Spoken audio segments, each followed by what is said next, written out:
There are some critics who say that tariffs could hurt 401ks and retirement savings. What's your take on this? I think everybody's being a little dramatic when they're looking at their 401ks. I mean, you don't put a savings and spend your 401k in just 1 week, and you shouldn't necessarily gauge any decision making based on what happens in the markets on 1 week. Could long term, if we keep up this instability? Absolutely. But that's going to happen with anything. And we've seen it several times in the past. Unfortunately, in the last 15 years, we've had several examples where the markets have gone haywire and it's affected 401ks.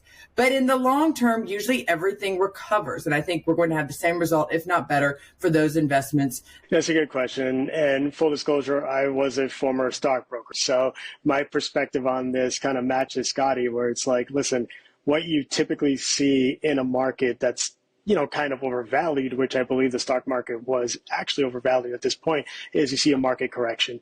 And usually when you see a market correction, that means there's 6 months forward looking. So what you're seeing is what the typical value for the companies should be around 6 months from now. So they are pricing in kind of lower profit margins for a lot of these companies if these tariffs stay in place. So yes, you have to look at everything from the long term, that you shouldn't hyperventilate and then do panic sell or anything else like that. That literally would just hurt your long-term growth and your investments.